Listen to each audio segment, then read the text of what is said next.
One rainy afternoon, Mafia boss Damien Ashcroft walked into a small flower shop to buy flowers for his father's grave. But the woman behind the counter wasn't a stranger. It was Evelyn, the love he'd lost 9 years earlier. Before they could recognize each other, an 8-year-old child ran out to greet him. As the child reached for the bouquet, a silver necklace slipped from his collar, the very necklace he'd given Evelyn before everything fell apart. Then Damien noticed the birthmark under the child's left ear, the inherited mark of the Ashcroft family. His heart stopped.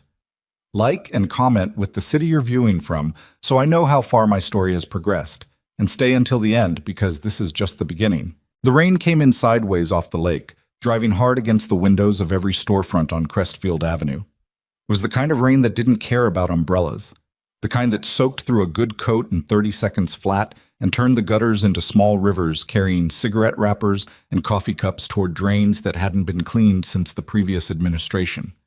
Damien Ashcroft walked through it without hurrying. He was 34 years old, and he moved through the world the way a man moves when he has stopped being afraid of what waits around corners. Not with arrogance exactly, but with the settled weight of someone who has already calculated every room he enters before he steps through the door. He wore a charcoal overcoat, no tie, collar open. The rain darkened his shoulders and ran in small streams off the line of his jaw. He didn't wipe his face. He let it fall. The flower shop sat between a dry cleaner and a locked-up insurance office, the kind of small business that persists in a neighborhood through sheer stubbornness. A green canvas awning, hand-lettered sign, buckets of cut flowers arranged outside under a shallow overhang that was doing almost nothing against the weather. A small bell above the door announced his arrival with a sound so ordinary it felt absurd. Damien stood just inside the threshold for a moment, water dripping off him onto the mat, and let his eyes adjust to the warm yellow light. The shop smelled like earth and cold water, and something green and alive.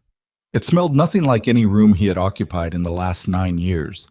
He noticed that the way you notice a smell from a house you grew up in, suddenly, in the chest, before your mind catches up.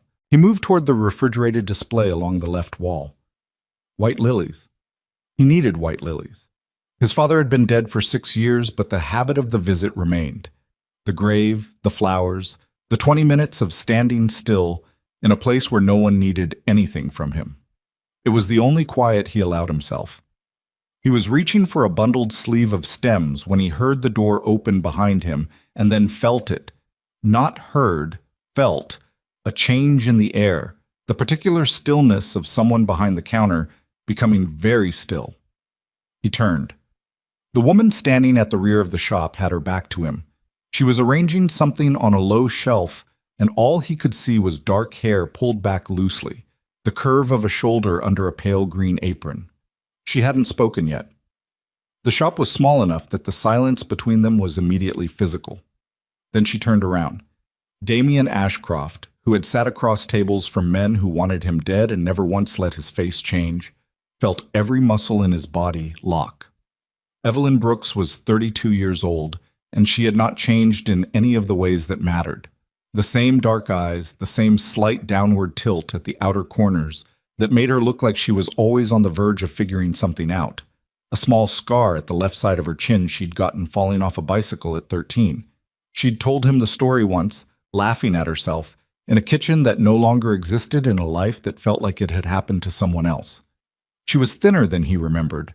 There were small lines at the corners of her eyes that hadn't been there before. Her hands, resting on the edge of the counter, were the hands of someone who worked with them every day. For 3 full seconds, neither of them moved. Then a voice came from the back of the shop.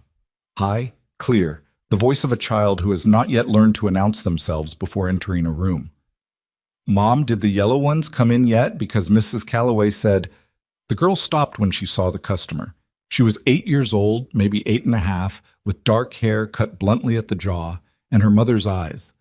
Except they weren't quite her mother's eyes because there was something else in them, something in the set of the brow above them, something in the particular stubborn forward angle of her chin.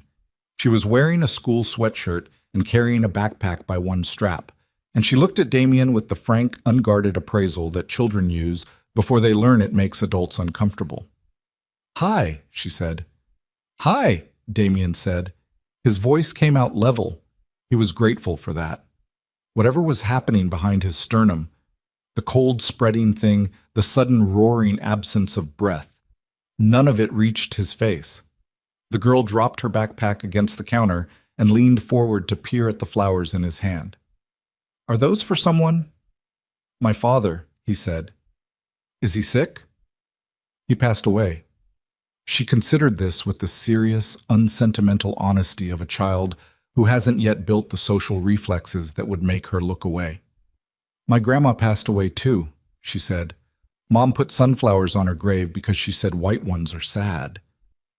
"Lily," Evelyn's voice, quiet, a single word, a mother's specific warning frequency.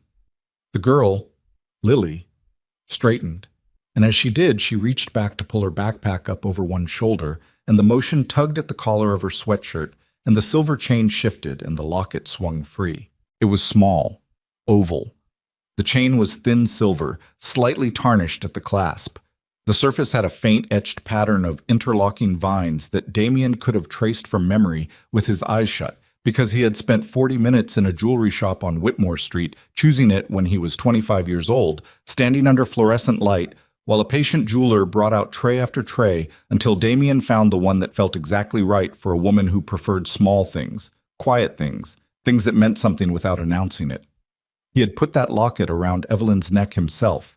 He had done it in her apartment, in October, in the last good month before everything came apart. The girl tucked it back under her sweatshirt without noticing his stillness. But he noticed something else then, because the motion had also shifted her hair, pushing it back behind her left ear, and below the ear, small, faint, the color of old tea against her skin, was a birthmark. An irregular shape, roughly triangular, sitting exactly where a birthmark of exactly that shape had sat on his father's neck, and on his grandfather's jaw, and on his own hip, the same mark recurring across 3 generations of Ashcroft men like a signature the bloodline kept signing. Damien looked at the girl for one more second. Then he looked at Evelyn. Evelyn's face had gone the color of chalk. Her hands, still on the counter, had stopped pretending to do anything. "Lily," she said again, the same quiet word, except this time it meant something different. It meant go. The girl picked up her backpack and disappeared through the curtained doorway at the back. The sound of her footsteps faded up a staircase. The shop was completely silent except for the rain. Damien set the lilies down on the counter. He kept his voice low and entirely even. "How much for these?" Evelyn stared at him. Her breathing was audible from 6 feet away. "Evelyn?" $18, she said. Her voice held. He gave her credit for that. He put a 20 on the counter and picked up the flowers and walked to the door and stopped with his hand on the frame. He turned back once. She hadn't moved. "I'll need change," he said. It wasn't about the change. They both knew that. But it gave her hand something to do, and it kept him in the room for another 30 seconds. And in those 30 seconds, he watched her open the register and count out $2 and cross to him and hold out the bills without meeting his eyes. And he took the money, and their fingers did not touch, and he walked out into the rain. He stood on the sidewalk and let the rain come down on him. He stood there for almost a full minute. Then he walked to the black car idling at the curb, got in, and sat in the back seat with the lilies across his knees and said nothing. And the driver had worked for him long enough to know that saying nothing was the correct response. He was back the next morning, not in the car. On foot, no coat this time, despite the cold, a cup of coffee in one hand that he'd bought from a cart 2 blocks away and hadn't touched since. He stood across the street from the flower shop at 7:45 and watched the lights come on inside, and watched a small figure move past the upstairs window, and felt the particular sensation of a man who has spent 9 years constructing a careful interior architecture, discovering that the foundation was built on sand. He didn't go inside. He stayed across the street for 12 minutes and then walked back toward the parking garage on Linden where he'd left the car. His name was Damien Ashcroft, and he had inherited his father's organization at 26 after a violent transition that had cost the lives of 4 men and permanently reshaped the Northeastern Territory. He controlled distribution networks across 3 states, had relationships with law enforcement he had cultivated carefully and expensively over years, and was feared by the people who understood what fear of him actually meant. He had made decisions in the last 8 years that he did not discuss and would not revisit, and that lived in a part of him he kept locked because unlocking it served no purpose. He was not a man who was surprised. He had engineered his life specifically to eliminate surprise. He sat in the parked car and stared at the concrete wall of the garage and thought about a birthmark the shape of a bent triangle and a silver locket and dark eyes that were his daughter's eyes and also not his daughter's eyes. And he understood that everything he believed about the last 9 years was wrong. He pulled out his phone, put it down, picked it up again. He didn't call anyone in the organization. He thought about calling Marcus, his head of security, and then didn't because Marcus would make it an operation, and an operation meant records, and records meant exposure, and exposure was the thing he needed least right now. What he needed was information. What he needed was to understand. He did it himself. Over the next 3 days, he moved through Crestfield like a man with nowhere in particular to be. He learned Evelyn's routines. The shop opened at 8:30. Lily left for school at 7:50, walking 2 blocks to the corner where a carpool picked her up. Evelyn closed at 6, sometimes 6:30 if there was a delivery. There was a small apartment above the shop. They had been here for 4 years. He got this from a dry cleaner 2 doors down who had the comfortable loquaciousness of a man who enjoyed being asked about his neighborhood. Before that, no one seemed to know, as if the years before had simply not existed. He found this detail about the timeline, as if they had simply appeared one day, fully formed, with no history.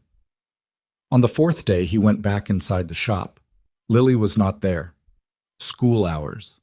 Evelyn was at the back counter working with wire and stems, and she heard the bell and looked up, and the color that left her face was the same color it had been 4 days ago. "I'm not here to cause problems," Damien said.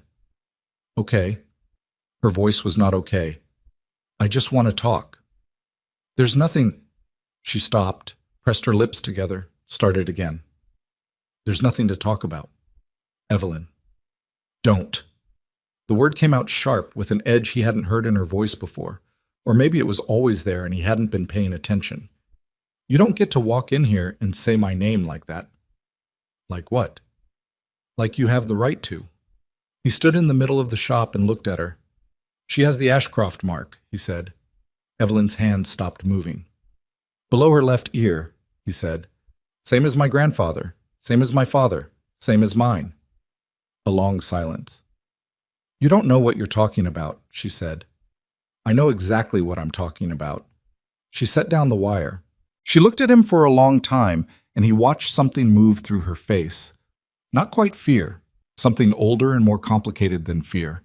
The look of someone who has been bracing for an impact for so long that the moment of contact brings almost something like relief. "You need to leave," she said quietly. "Please. I'm asking you." "I'm not going anywhere." "Damien." Her voice broke on the 2 syllables. She caught it, pulled it back. "You don't understand what happened. You don't know any of it. And if you keep coming in here—" She stopped again, looked past him at the rain-streaked window. "You'll get her killed." He didn't move. "Then tell me what happened." She looked back at him, and for a moment she looked exactly like she had at 23. Not young, not innocent, but open, before the years of whatever had happened to her had taught her to keep the doors shut.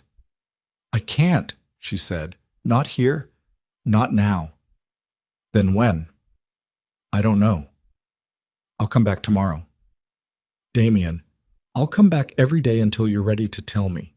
He said it without anger, without threat, which somehow made it worse, which somehow made it feel more permanent than a threat would have.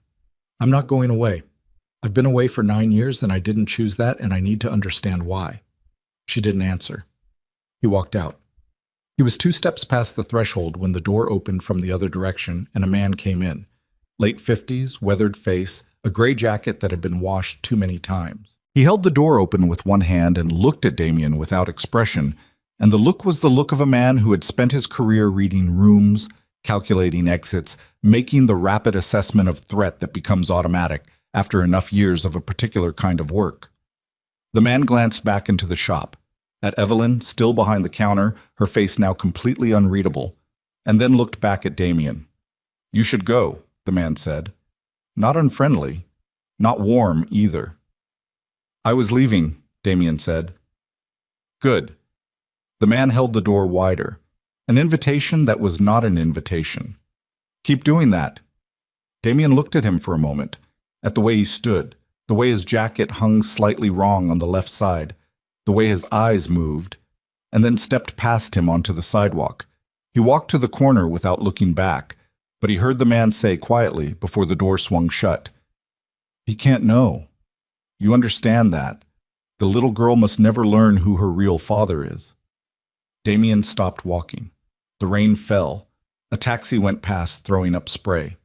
Down the block, a delivery truck double-parked, hazards flashing, the driver already jumping out with a hand truck. He stood at the corner for a long moment, his back to the flower shop, and he felt something move through him that was colder and more fundamental than anger. The particular sensation of understanding that a story you thought was over is not over, has never been over, has been running parallel to your life this entire time, and that the man standing in a flower shop doorway speaking in a low voice about a little girl is the center of something he doesn't yet see the shape of.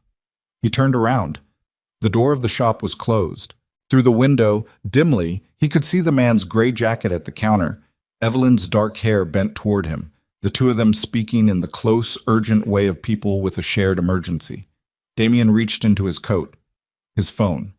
He took a photograph of the man through the window, partial profile, gray jacket, the set of his shoulders, and then turned back toward the parking garage, and this time he didn't stop walking. In the car, he stared at the photograph. He had a daughter. He had been kept from her deliberately by someone, for reasons that were being described to him as protective, but that smelled, in the way that 9 years of surviving in his particular world had trained him to recognize, like a structure built by someone who needed the separation more than anyone. He needed to know who that man was. He needed to know what the structure looked like. He needed to know how close the danger still was, and from which direction, and how much time he had before whatever kept his daughter safe stopped keeping her safe. He thought about the birthmark beneath Lily's ear and the locket at her throat, and her voice, high, clear, without apology, asking him if the flowers were for someone sick. He had a daughter, and she didn't know his name. He put the car in drive and pulled into traffic and began, for the first time in 9 years, to move towards something he had lost instead of away from it. He did not yet know what was waiting for him when he got there. He didn't know about Vincent Moretti, or the file that had been sitting in a lockbox in a federal building for 9 years with his daughter's name on the outside. He didn't know that the man in the gray jacket had once pulled Evelyn out of a burning car on a county road outside the city with a 2-month-old child strapped in the back seat, and that the fire had been set deliberately, and that the man responsible had never faced any consequence for it.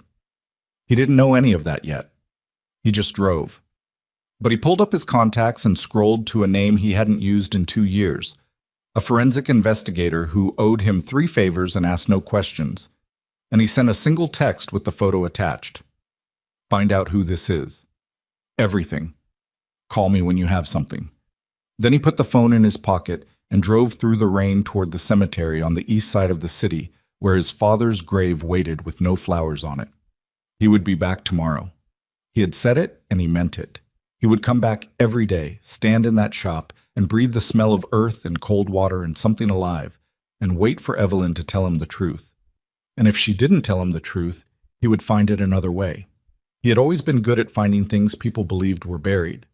He parked at the cemetery gate and sat for a moment with his hand on the door. Somewhere across the city, in an apartment above a flower shop, a girl who carried his blood and wore his gift at her throat and had never heard his name was doing her homework, or watching television, or asking her mother about something in the uncomplicated voice of a child who believed her world was safe. He intended to make sure it stayed that way, even if the cost of that was everything else.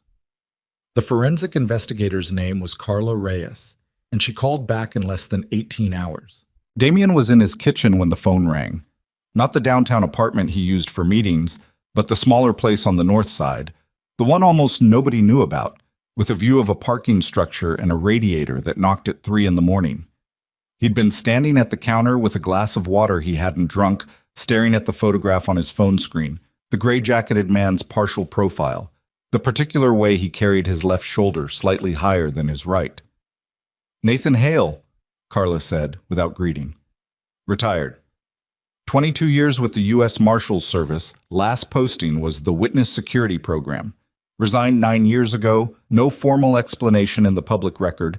Left with a clean pension and no disciplinary history. Since then? Nothing. No current employment, no fixed address on any database I can access cleanly, which means he's either very careful or someone made him very hard to find, and I'm leaning toward both. Damien said nothing. He was involved in 3 high-profile relocation cases before he left, Carla continued. All sealed. I can't get names without touching systems I don't want to touch without a better reason. But the timing of his resignation matches something I did find, Bashar. An internal review that was opened and then closed without findings inside of 30 days, which is either nothing or the kind of nothing that means something was buried fast. What was the review about? Unauthorized relocation, placing a civilian asset outside of official program channels. A pause. Damien, if this guy pulled someone off the books, it means he was protecting them from something the program itself couldn't protect them from. Which means whatever threat existed was either inside the federal infrastructure or connected enough to it that official channels weren't safe. He put the glass down. The water was room temperature by now. That's everything? That's what I have in 18 hours. You want more? Give me a week. I don't have a week. He hung up and stood in the kitchen for a long time, long enough for the radiator to knock twice and for the light outside the window to shift from dark gray to pale gray. Nathan Hale, a retired marshal who had taken someone off the books, outside official channels, because the official channels had been compromised. 9 years ago. The same 9 years during which Damien had believed Evelyn was simply gone because she had chosen to be gone, because the life he led had finally become too much, because she had made a reasonable decision about her own survival, and he had forced himself to respect it, even when respecting it felt like removing something from his own chest. He had never tried to find her. That was what it came back to. He had told himself it was respect, that it was the only decent thing left he could do, but respect had been easier than the alternative, easier than knowing. He got dressed and drove to Crestfield. He didn't go to the shop. He parked on a side street with a clear sight line to the corner where the carpool picked up Lily in the mornings, and he waited. At 7:48, she came around the corner with her backpack and her blunt-cut dark hair and her mother's unsentimental eyes, and she stood at the corner reading something on a small device while she waited. And at 7:53, a silver sedan pulled up, and she climbed in without looking up from the screen, and the car drove away. He watched the car until it turned out of sight. Then he drove around the block and parked directly in front of the flower shop and went inside. Nathan Hale was already there. He was sitting on a stool behind the counter with a mug of coffee, and Evelyn was standing at the far end of the room with her arms crossed, and the particular quality of silence that met Damien when he pushed the door open was the silence of a conversation that had been happening for a while and was about him. Hale looked at him without surprise. Up close, he was rougher than the partial profile had suggested, a face that had been weathered by specific kinds of stress rather than time, with the flat, considered eyes of a man who had spent 2 decades making fast decisions about who in a room was the greatest danger. He was looking at Damien now with those eyes. "You're faster than I expected," Hale said. "I had good help." Damien let the door close behind him. He looked at Evelyn. She was looking at a fixed point on the floor. "Nathan Hale, witness security, left the program 9 years ago after an unauthorized relocation." He waited a beat. "Want to tell me whose relocation that was?" Hale set down the mug. He didn't look at Evelyn. "Close the door." "Door's closed." "Lock it." Damien reached back and turned the deadbolt. The small metallic sound was very loud in the room. "Sit down," Hale said. "I'm fine standing." Hale looked at him for a moment with the measuring quality of a man deciding how much a particular thing is going to cost, and then he exhaled through his nose and picked up the mug again. 9 years ago, you were in the middle of a succession conflict, after your father's death. You know the broad outline of what happened, the violence, the consolidation. What you probably don't know is what was happening parallel to that, at a lower level, to people connected to you who weren't in the organization. Evelyn wasn't connected to the organization. She was connected to you. Hale's voice was flat, informational. That was enough. There was a standing order inside Vincent Moretti's people for anyone with a personal relationship to you. Not informants, not assets, just people. People who could be used, or who simply knew too much by proximity. Evelyn's apartment was under surveillance for 6 weeks before she knew about it. Evelyn had not moved. Her arms were still crossed, and she was still looking at the floor, and she was very still in the way that people are still when they are holding themselves together through some act of continuous internal effort. I found out, Hale said, through my own channels, not official ones. I'd been watching Moretti's people because they had connections to a relocation case I was running, and when I started pulling threads on Evelyn, I realized what I was looking at: a target. A pregnant woman who had no idea she was a target, living in an apartment that had been photographed and mapped and handed to people whose job it was to remove problems. The word landed in the room and stayed there. Pregnant. Damien's jaw tightened. He kept his eyes on Hale. She was 2 months along, Hale said. She hadn't told you yet. She was going to. She was waiting. She had a specific night planned. She'd bought something to mark the occasion. I don't know the details, and it doesn't matter. What matters is that I identified the threat on a Tuesday, and by Thursday I had her out of the city, off the books, no program documentation, nothing that could be accessed through official channels. Because the official channels were compromised. Because I didn't know how far the compromise went. Hale's voice didn't change. Moretti had people in 3 different federal agencies at that time. I knew of 2 for certain, suspected a third. I couldn't run a relocation through official channels without it landing on a desk that might be dirty. I made a call. You made a call, Damien repeated. Yes. You decided, by yourself, without telling me, that my child should grow up not knowing who her father was. The silence that followed was different from the earlier silence, heavier. I decided, Hale said, that your child should grow up. Evelyn made a small sound, barely audible, somewhere between a breath and something else, and turned away toward the window. Damien stood very still. His hands were at his sides. He was aware of them, aware of the specific effort required to keep them there, relaxed, open. He had trained this response over many years, in rooms with much more immediate dangers than this one. You're telling me, he said quietly, that you kept a child from her father for 9 years to protect her. Yes. And it never occurred to you? It occurred to me every day. Hale's voice cracked for the first time, the faintest fracture. He caught it. You think I didn't run the calculation? You think I didn't understand what I was taking from both of you? I knew exactly what I was doing. I also knew what Vincent Moretti was capable of, and I knew that as long as his network was intact, anyone connected to Damien Ashcroft by blood was a liability that would eventually be collected. Moretti's network has been dismantled. Parts of it, not all of it. He's been rebuilding for 2 years. Hale looked at him steadily.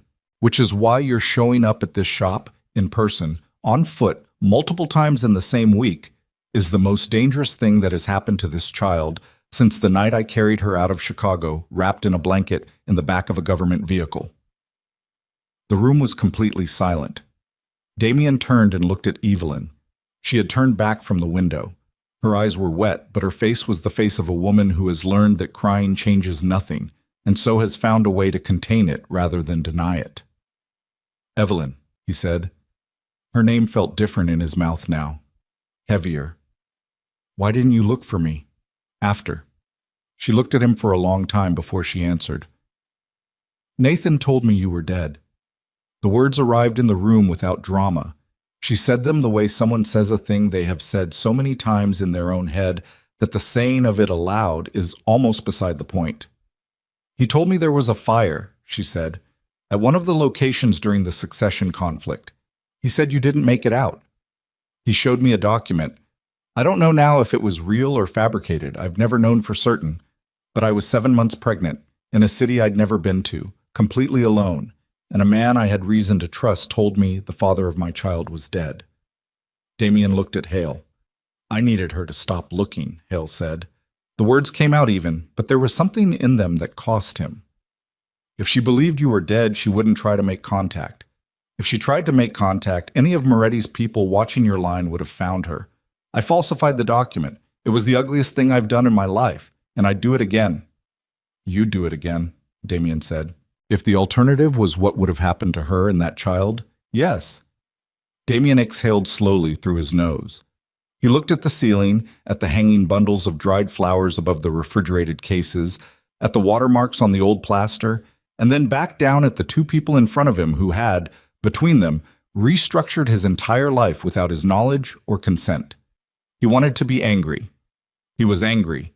But the anger was fighting with something else, with the particular vertigo of understanding that the 9 years he had spent constructing a version of events where Evelyn had simply chosen to leave were not real, had never been real, and that underneath those 9 years was a different story entirely. A story where she had been running, where she had been alone, where she had raised a child in a borrowed city, believing the child's father was in the ground. "He needs to know the rest," Evelyn said. She was talking to Hale. Her voice was steady. Hale's jaw moved. "Nathan." Her voice held something that wasn't quite authority and wasn't quite pleading. "He's already here. He's already found us. Whatever the calculation was, it's changed. He needs to know." A long pause. Then Hale reached into the inside pocket of his jacket and set a folded piece of paper on the counter. He didn't unfold it, he just let it sit there. "Vincent Moretti knows you're in the city," Hale said. "He's known for about 10 days. I have a contact, someone I trust, former colleague, who flagged movement in Moretti's network shortly after you were seen in this neighborhood. Moretti's people are asking questions about the shop, about Evelyn." He paused. "About the girl." The cold returned to Damien's chest, specific and locating, like a compass needle swinging north. "He doesn't know yet," Hale said, "about the connection. He suspects a weakness, not the specific nature of it. But he's close. He has people watching, and if you keep coming back here in broad daylight without a cover, he'll know. He'll know everything." Damien looked at the folded paper. "What's that?" "Everything I have on his current network, locations, associates, known assets." Hale's voice was careful. "I've been compiling it for 2 years, waiting for the moment when it would matter more than my own interest in staying invisible." "Why now?" Hale looked at him. "Because you walked into this shop, and she called me within 10 minutes, and I've spent the last 4 days trying to figure out a version of this where everyone stays safe, and I can't find one. You're here. You're not going away, and Moretti is moving." He pushed the paper across the counter. "So now it's your problem. You're better equipped to solve it than I am." Damien picked up the paper. He didn't unfold it yet. He held it and looked at Evelyn. "Does she know anything?" he said. "Lily, does she know anything about me?" Evelyn shook her head, barely. "What does she think?" A pause. "I told her your father, her father, died before she was born, that he was a good man who loved me." She stopped. "I didn't know what else to say." He nodded once. He put the paper in his coat pocket. He looked at Hale. "I need 24 hours, he said. "Keep her close. Don't change the routine. Nothing that looks like a change in pattern. If Moretti's people are watching the block, a break in pattern reads as a warning." "I know how this works," Hale said without heat. "Then we understand each other." Damien turned toward the door. His hand found the deadbolt. "I want your number. Not a relay, not a contact. Yours." Hale gave it to him. Damien unlocked the door. "Damien." He stopped. Evelyn's voice behind him. He turned. She was standing in the middle of the shop, not behind the counter, not at the window, in the open space between the refrigerator cases and the front door, in the yellow light, with her arms at her sides for the first time, not crossed, not braced. She looked exhausted. She looked like someone who had been carrying something for 9 years and had just, in the last hour, put it down, and was now feeling the specific agony of the muscles that had been doing the carrying. "I'm sorry," she said. I know it doesn't—" "Don't," he said, quietly, not unkindly. "Not yet. There's too much to do first." She nodded. He could see her throat move as she swallowed. He went out. The bell above the door rang its small, ordinary sound. He sat in the car and unfolded the paper. Nathan Hale had been thorough. The paper was covered on both sides in a precise, practiced hand. Locations, names, dates, operational patterns. The kind of intelligence that takes years of patient, careful attention to build. Damien scanned it and felt his understanding of the current landscape shift and reassemble, the way a map changes when you add new topography. Vincent Moretti was 61 years old, and he had survived everything. He had survived the succession conflict 9 years ago by staying out of it. Not neutral, exactly, but positioned, watching, letting the violence run its course and moving into the space the violence left behind. He had been there when Damien's father ran the organization, a secondary figure, an architect of certain arrangements that were profitable and deniable and that no one looked at too closely. He had built something of his own in the years since, smaller but more specific, more insulated. He had people in logistics, in municipal contracts, in import infrastructure. He was patient in the way that a particular kind of dangerous person is patient, not because he lacked urgency, but because he had learned that the right moment, waited for carefully, yields more than any amount of force applied too early. He had been watching Damien for 2 years. The paper made that clear, not with any particular operational focus, just watching, the way you watch a variable that might become relevant. And then Damien had appeared on Crestfield Avenue 3 times in 1 week outside a flower shop. And now Moretti was asking questions. Damien folded the paper and put it back in his pocket. He started the car. He drove 3 blocks to a coffee shop he'd never been to, sat in a corner booth, ordered nothing, and spent 45 minutes thinking through every piece of what he knew. At the end of 45 minutes, he had the outline of a plan. It was not a safe plan. It had no version where the word safe applied cleanly to anyone in it. But it was a plan that moved towards something rather than away from something, which was the only kind of plan he had ever trusted. He went back to the North Side apartment and spent 4 hours on the phone, carefully, with people who owed him the kind of debts that don't show up in financial records. He didn't tell any of them the full picture. He gave each person one piece: surveillance at a specific address, financial records from a specific account, movement tracking on a specific vehicle. Separated, each request was invisible.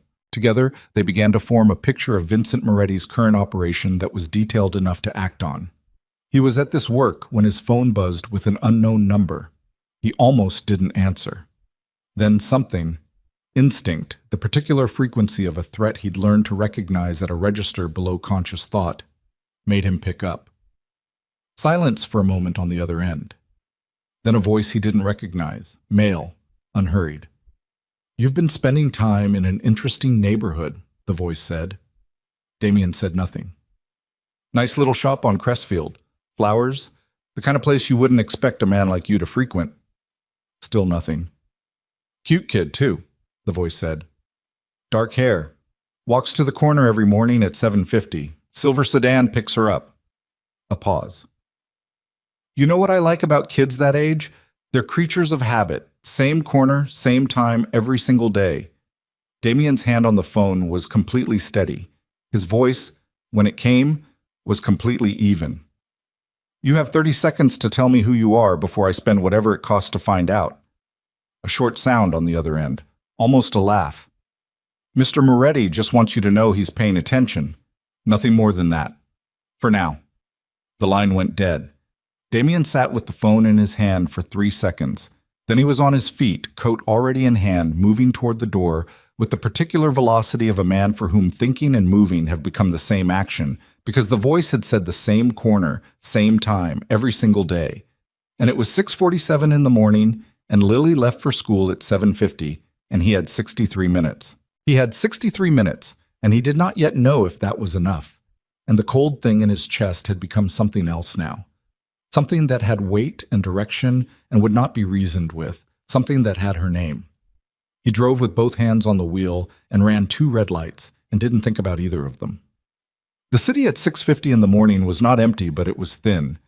Delivery trucks, early commuters, a garbage crew working the block near the highway on-ramp, and he moved through it with the focused tunnel quality of a man who has reduced everything to a single coordinate. Crestfield Avenue. The corner 2 blocks from the shop. 7:50. He had 58 minutes, and he was 12 minutes away. He called Hale while he drove. The phone rang 4 times and went to voicemail, and Damien said, without inflection, Call me back in the next 5 minutes or I'm walking into your situation without knowing where you are. And hung up. He called back in 3. I got a call, Damien said. Moretti's people. They have her routine, the corner, the time, the car. A beat of silence that told him Hale had already understood the full weight of it.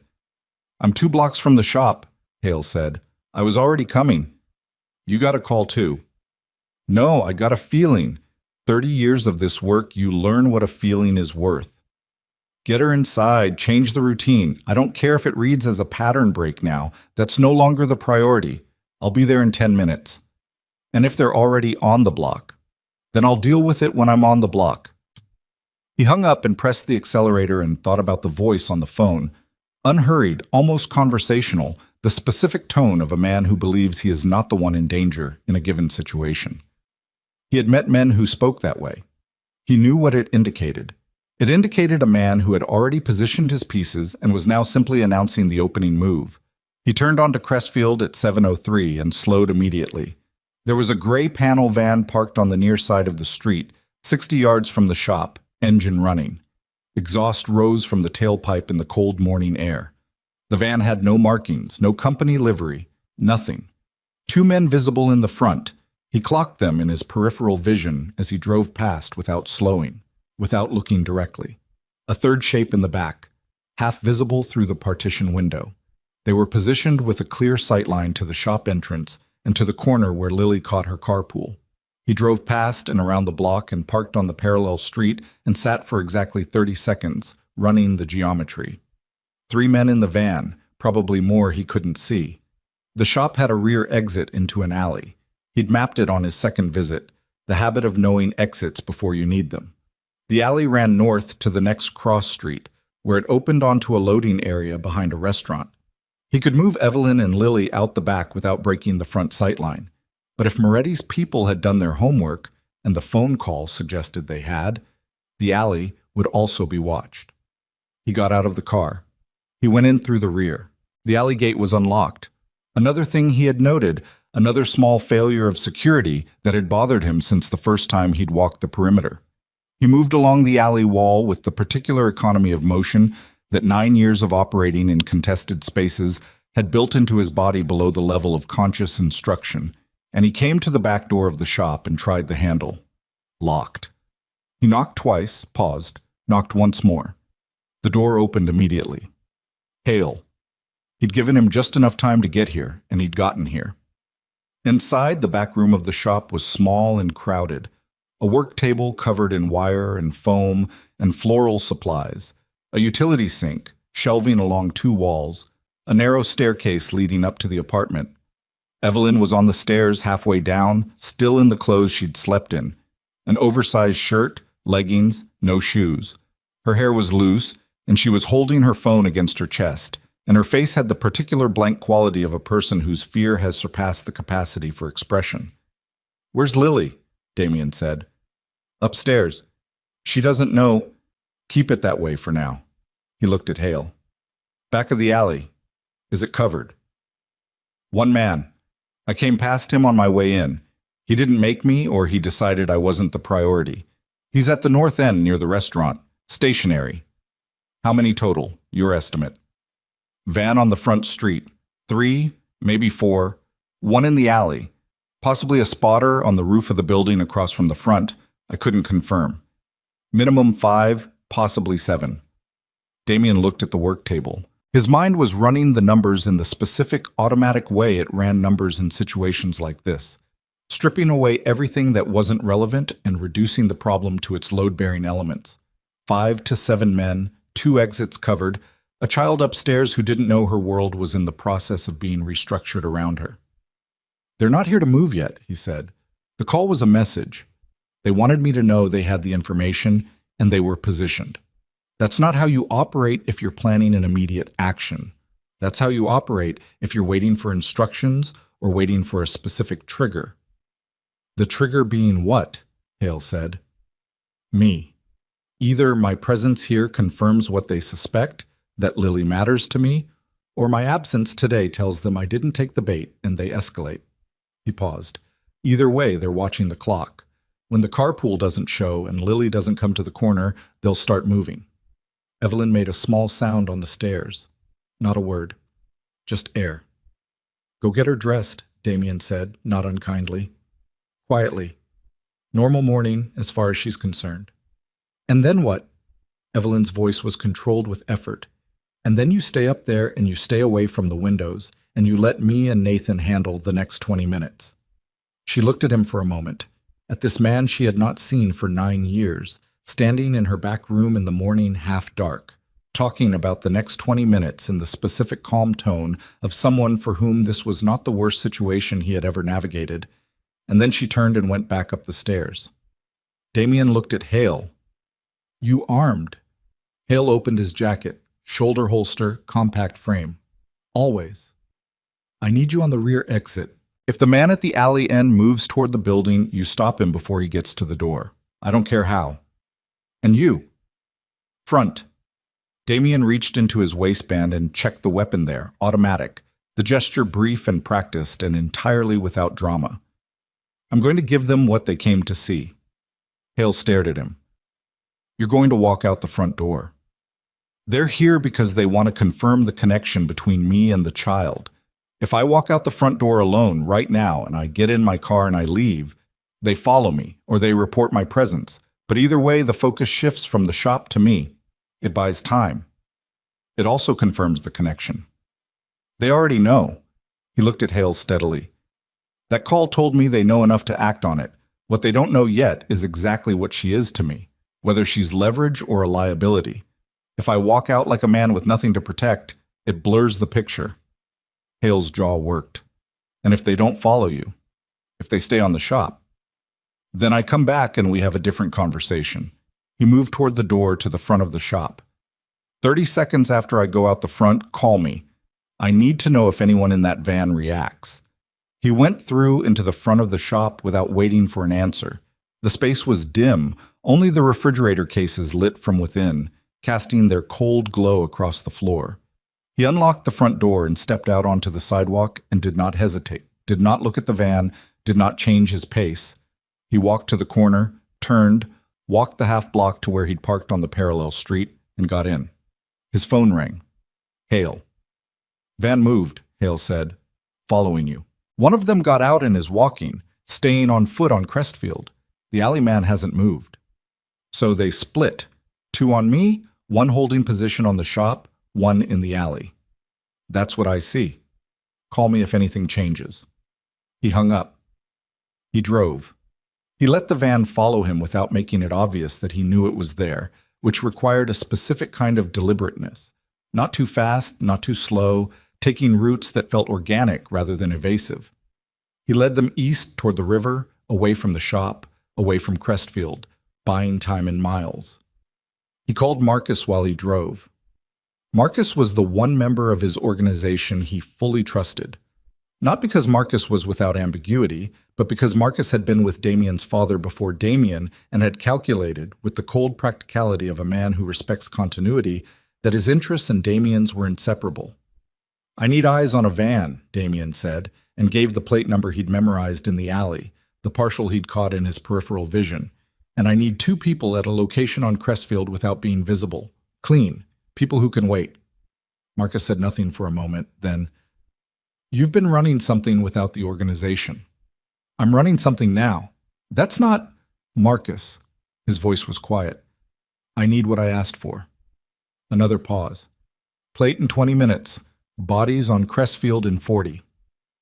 He drove for another 10 minutes, then stopped at a parking garage downtown and went to the 3rd level and sat in the car with the engine off.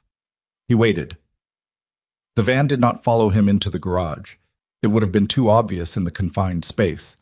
And he felt rather than saw it settle somewhere on the street below, idling. His phone buzzed. Not a call. A text from a number he recognized as one of the burner relays he used for messages that needed no reply trail. Seen you looking. Time to talk. Come to the Westfield site tonight, 10 p.m. Come alone. V.M. Vincent Moretti. Damien read it twice. Set the phone on the passenger seat, picked it up and read it again. The Westfield site was a former industrial property on the south waterfront that had been in a state of partial demolition for 3 years, a legitimate development project that had stalled in permitting, which made it ideal for everything a man like Moretti used space like that for. Damien knew it. He had done business near it, not in it. Come alone. The invitation with the blade inside it, the oldest construction in this kind of negotiation. He thought about what Hale had said. Moretti rebuilding for 2 years, patient. Moretti watching Damien without a specific operational focus, just watching, a variable being tracked. And then the variable had appeared on Crestfield Avenue 3 times in a week, and Moretti had moved, and the move was specific and calibrated. Not a kidnapping, not violence, just a demonstration of positioning, followed by an invitation. Which meant Moretti wanted something. Not Lily as a target, not yet. As leverage. He wanted to sit across a table from Damien and put something on it and watch what Damien did. He texted back a single character, why. Then he called Hale. Van situation. Stabilized, Hale said. Your man Marcus is efficient. The foot watcher on Crestfield has been removed from the equation. Quietly, no incident. Van has pulled back to a holding position 4 blocks east. Your people are on the street. Good. Keep Lily out of school today. Illness, whatever Evelyn tells the carpool. I don't want a routine for anyone to track. Evelyn won't like that. Evelyn will understand it. What are you doing tonight? He looked at Moretti's text on the screen. Meeting an old problem. A pause. Alone. That's what was requested. Damien. Hale's voice was careful. I've seen what Moretti does with alone. So have I. He started the car. That's why I'm going. He spent the rest of the morning working, not on Moretti, but on the financial infrastructure that Nathan Hale's paper had sketched, and that he now needed to understand in detail. Moretti's money moved through 4 layers of legitimate business before it became clean. 2 of those businesses had connections to city contracts, which meant there was a paper trail that, properly assembled, would be of considerable interest to investigators who had been trying to build a case on Moretti for years and kept finding the evidence curiously absent. He knew a name. A federal investigator, a woman named Diane Cho, who had run 2 previous Moretti inquiries and been stalled each time by missing documentation and uncooperative witnesses.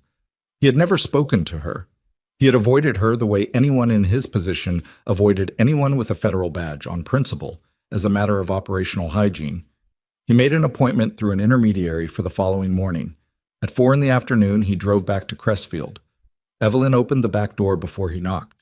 She'd changed and had her hair pulled back, and her hands smelled like the floral solution she used to condition stems, and she looked at him with the expression of a woman who has had 6 hours to process the morning and has come to some conclusions. Is she okay?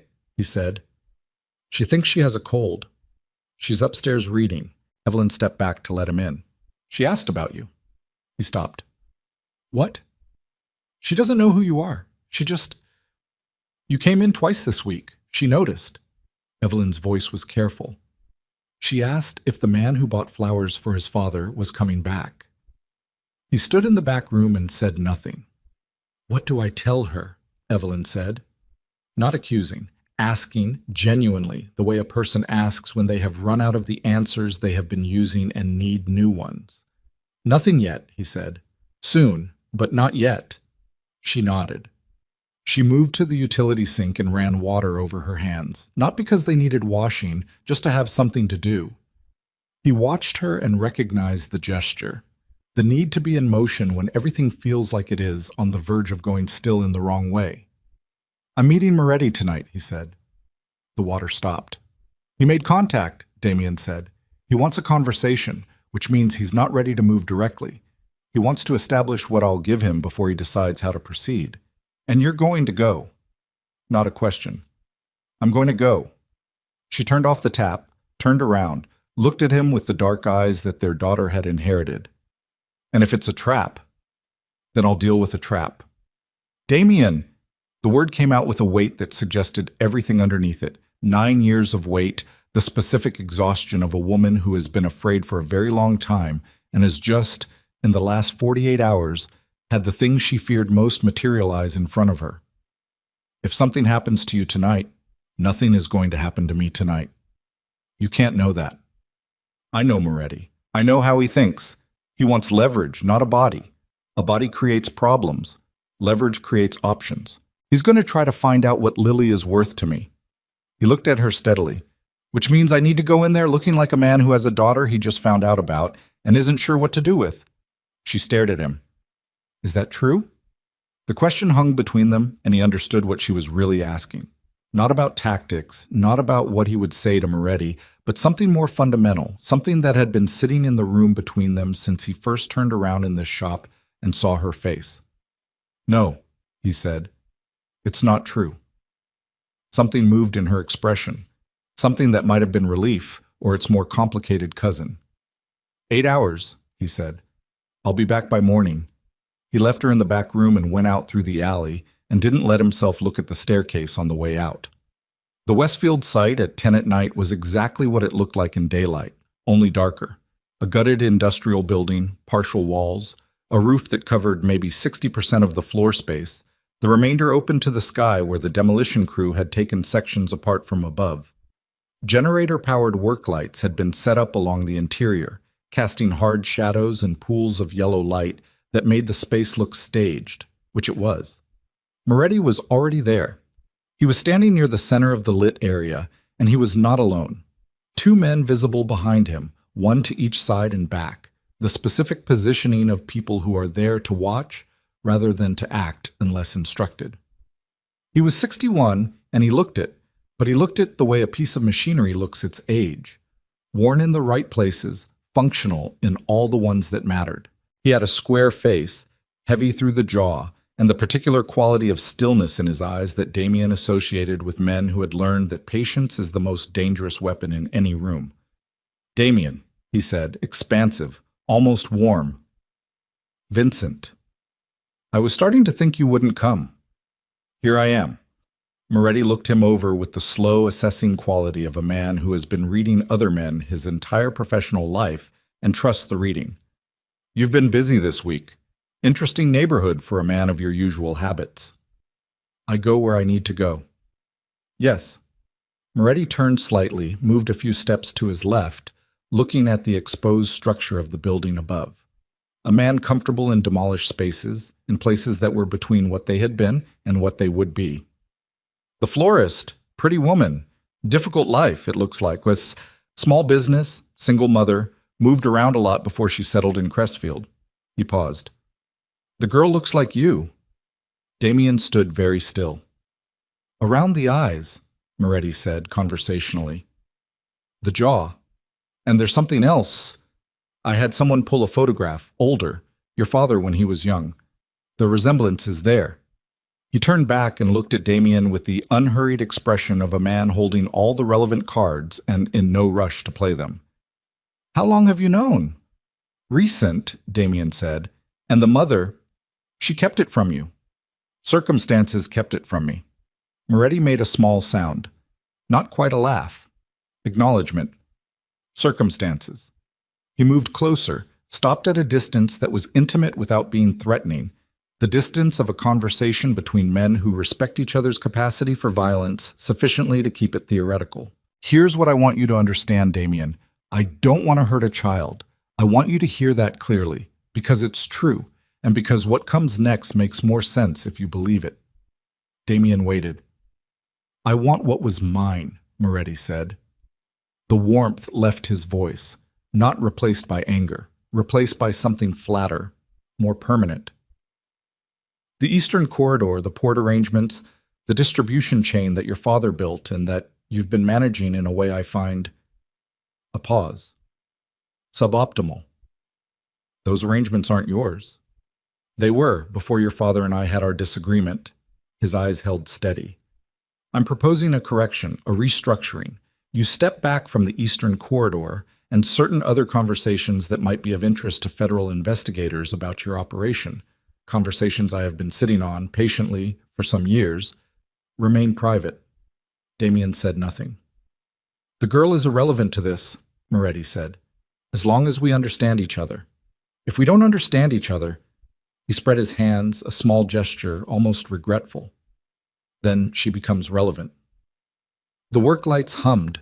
Somewhere in the building, a piece of loose metal shifted in the wind off the waterfront, a low scrape against concrete. Damien looked at Moretti and understood three things simultaneously. That Moretti believed this was a negotiation he had already won. That the federal documentation Moretti claimed to hold was real and would be damaging, and that there was no version of this conversation in which agreeing to Moretti's terms actually removed the threat to Lily. Because a man who had used a child as a negotiating point once would use her again whenever the terms required adjustment. He also understood something else. Something that arrived not as a thought, but as a physical sensation, a rearrangement of weight in his chest, a thing settling into its correct position after a long time of being in the wrong one. He was not going to give Moretti the Eastern Corridor. He was not going to restructure anything.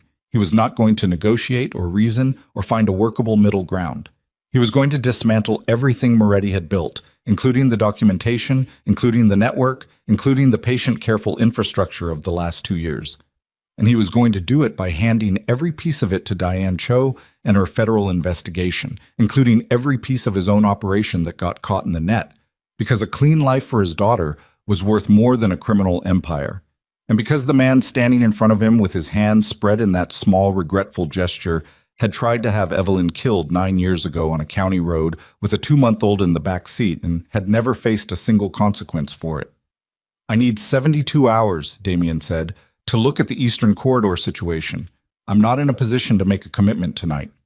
Moretti studied him, the flat eyes moving over his face with the careful attention of a man checking for tells.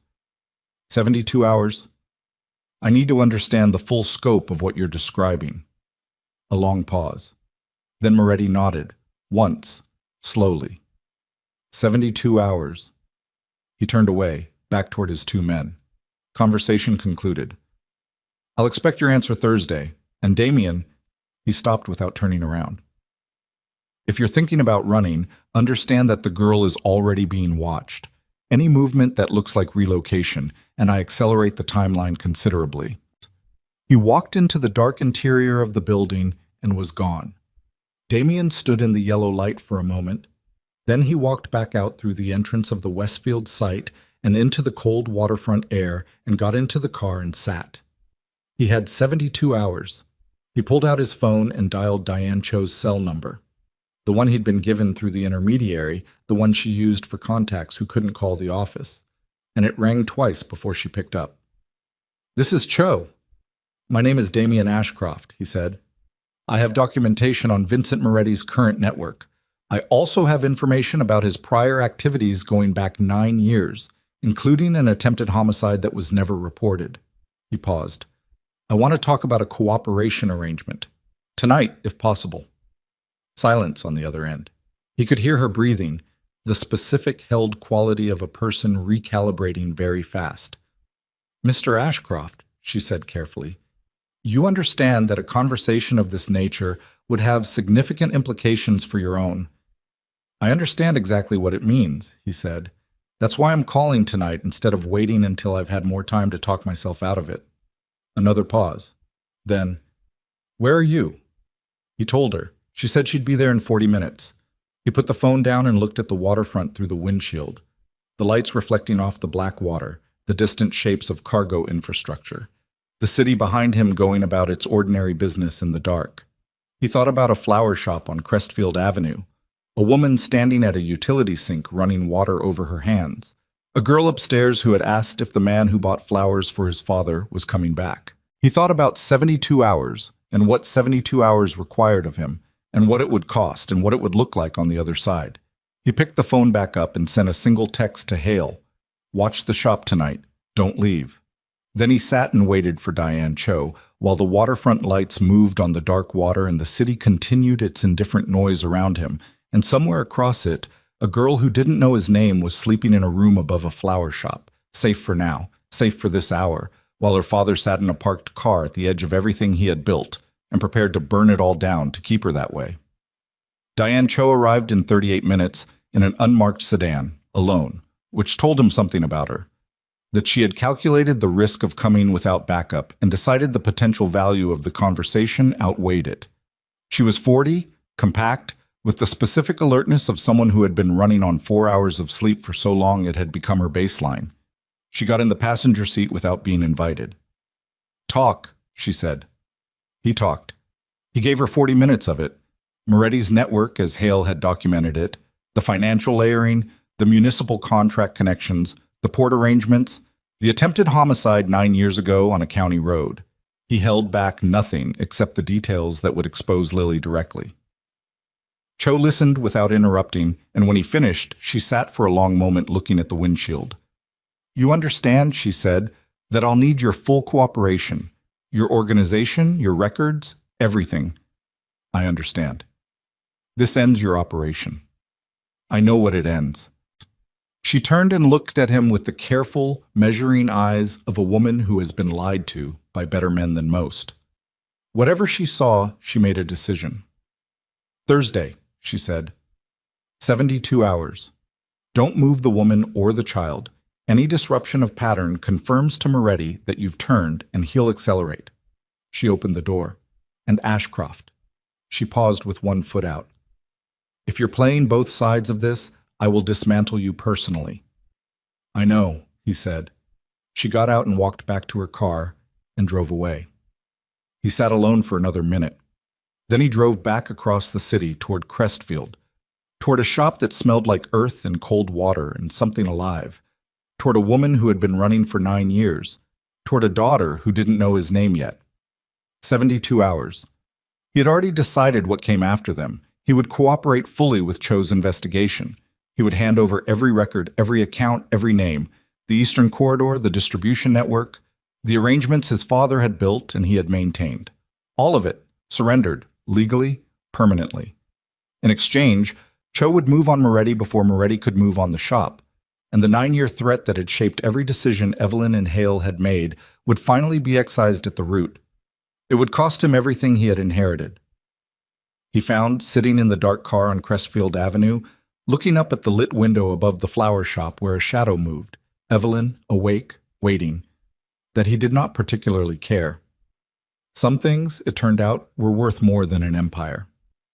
He got out of the car and walked to the back door and knocked twice, paused, knocked once, and waited for the sound of the lock turning. The 72 hours did not hold. It was 41 hours in when Hale called, and the quality of his voice in the first syllable told Damien everything before the words arrived. "They took her," Hale said. 20 minutes ago, school pickup. The carpool driver. Someone replaced him. We didn't catch the switch in time. Lily got in the car." Damien was at his North Side apartment. He had been sitting at the kitchen table with Cho's preliminary cooperation documents spread in front of him, working through the financial disclosure section with the specific concentration of a man who has decided on a course of action and is moving through its requirements without allowing himself to feel the full weight of what he is giving up. The documents were detailed and thorough, and they represented the legal disassembly of everything his father had built, and he had maintained, and he had been signing his way through them with a pen that felt heavier with each page. He put the pen down. "Which direction?" he said. "South, toward the waterfront. I had a partial on the vehicle." Hale gave him a plate number, a make, a color. He was already moving. Coat off the chair, weapon checked in the same motion, keys, phone, out the door before Hale had finished the sentence. "Evelyn," he said, "with me. She's—" A sound in the background, something between a word and something that wasn't a word. "She's not good. Keep her with you. Don't let her move independently. She'll go straight toward wherever she thinks Lily is, and that's what Moretti wants." He was in the stairwell now, feet hitting the steps in a rhythm that matched the thing happening in his chest. Not panic, something colder and more focused than panic. The place beyond panic where everything becomes very clear and very simple. "I'm calling Cho. Cho can't move fast enough. I'm calling Cho and Marcus. You stay with Evelyn. That's your job right now, Nathan. The only job. You keep her from doing something that gets Lily hurt. Can you do that?" A pause that cost him. Then, "Yes." He hung up and dialed Cho while he hit the ground floor door and came out into the cold morning air at a run. Cho picked up on the first ring. "Ashcroft. He moved early. He has my daughter." He was at the car now, door open. Waterfront, South End, probably Westfield or one of the adjacent properties. That accelerates our timeline considerably. It eliminates our timeline. I need whatever you can move right now, not in an hour, not after a briefing, right now. A beat. He heard her already moving. Background sounds. A door. Her voice directed at someone else giving clipped instructions. I have a tactical unit I can redirect. 20 minutes. I'll be there in 15. Ashcroft, do not go in before... He put the phone on the seat and drove. The waterfront in the early afternoon had the specific desolation of industrial space that has never been meant for human comfort. Flat gray light off the water, chain link and concrete. The distant mechanical sound of port equipment operating somewhere to the east. He drove past the Westfield side entrance once without stopping and clocked what was visible. 2 vehicles outside the fence line, a man at the gate who was not a construction worker, a second man visible through the fence near the building's main entrance. Minimum 2 outside. Unknown number inside. He parked 4 blocks north and came around on foot through a gap in the fence he'd identified on his first visit 2 nights ago. A section where the chain link had been cut and pushed back and held in place with wire ties rather than properly repaired. The kind of temporary fix that accumulates on a stalled construction site over 3 years of nobody's priority. He moved along the interior fence line, staying in the shadow of a partial wall, and came to a position where he could see through a ground-level opening into the building's interior. They had set up in the same area where Moretti had received him 2 nights ago. The lit section, the generator lights, the hard shadows. But the configuration was different now. There were more of them, 6 that he could immediately count, and in the center of the lit space, sitting on a folding chair with her backpack still on her back, was Lily. She was not visibly hurt. She was sitting straight, backpack straps on both shoulders the way a child sits when she is trying to make herself feel like things are normal. And she was looking at the men around her with the specific expression her mother had when she was containing something. Not fear, or not only fear, but the active effort of a person deciding how to be in a situation they do not yet fully understand. 8 years old, and she was holding herself together better than most grown men he had put in difficult rooms. He felt something move through him that had no name he was willing to assign to it. He kept moving. He needed to know where Moretti was. He couldn't see him in the lit section. He moved along the wall, deeper into the building's shadow, toward a secondary entrance on the east side. His phone vibrated. Marcus. He pressed it to his ear without speaking. I have 3 people outside the fence on the south end, Marcus said, low, waiting for your word. Wait for my word. Nobody moves until I have eyes on the child, and I know where Moretti is. Understood. He ended the call and kept moving and came through the east entrance and stopped. Moretti was in the rear section of the building, the unlit part, standing near a folding table with a phone to his ear, his back partially to Damien, speaking quietly. 1 man with him, close, bodyguard positioning, right side. Damien had 2 options, and about 4 seconds to choose between them. He could wait for Cho's unit, hold position, let the federal response do what federal responses do, which was arrive with force and procedure and the weight of legal authority behind them. Clean, safe, relatively, the right way. Or he could move now with what he had, because Lily was sitting in a folding chair with her backpack on, and she had the look of a child maintaining composure by a thread. And every minute she sat in that chair in that lit space, surrounded by those men, was a minute that could break in the wrong direction. He moved. He came through the shadow fast and low, and the bodyguard heard him at the last possible moment and turned, and Damien hit him once, hard, in the throat. Not a killing blow, a disabling one. The specific strike that removes a man's capacity for volume and coordinated movement without removing his capacity for regret. And the man went down sideways against the folding table and took it with him. Moretti turned. He was fast for 61. His hand was inside his jacket before Damien had fully closed the distance, and Damien caught the wrist and turned it, and there was a brief, violent negotiation of leverage and balance that lasted approximately 3 seconds and ended with Moretti against the wall, Damien's forearm across his chest, the weapon on the floor between them. Moretti looked at him without the warmth this time, without the patience. What was underneath those, it turned out, was something simpler and harder. You called Cho, Moretti said. Not a question. His voice was slightly compressed by the forearm across his sternum. You actually called her. 2 days ago. Something moved through Moretti's face. Recalculation. The rapid, unwilling reassembly of a position. Then you're done. Everything you have is already documented and in federal custody. Damien looked at him. His forearm didn't move. The Eastern Corridor, the port arrangements, your financial layering, all 4 levels of it. My operation and yours, everything that connects them, everything that doesn't, it's done. Moretti stared at him. You burned your own house down. Yes. For a child you've known about for a week. He didn't answer that. It didn't require an answer. Let me go, Moretti said. His voice had changed, not soft, not frightened, just recalibrating to the new terrain. Let me walk out of here and this doesn't have to... Cho's unit is 12 minutes out. Damien stepped back, picked up the weapon from the floor, removed the magazine and cleared the chamber and put the components in his coat pocket. You're not walking anywhere. From the lit section came a sound. Voices. Sudden movement. The particular commotion of a situation changing faster than it was supposed to. Damien turned and went through the interior toward the sound and came into the lit section and found the cause. 2 of Moretti's men were on the ground, and Marcus's people were inside the building, and in the folding chair Lily was standing now, backpack still on, her eyes moving rapidly across the space, taking inventory the way her father took inventory, cataloging exits and threats and the position of every person in the room. She saw him. She did not know who he was. She had seen him twice in a flower shop buying lilies for a grave. But she looked at him the way she had looked at him the first time, with the frank, direct assessment of a child who has not yet learned that it makes people uncomfortable. And then she looked at the men on the ground and back at him, and she said, in a voice that was remarkably steady for an 8-year-old who had been sitting alone in an industrial building for 40 minutes surrounded by strangers, "Are you here to take me to my mom?"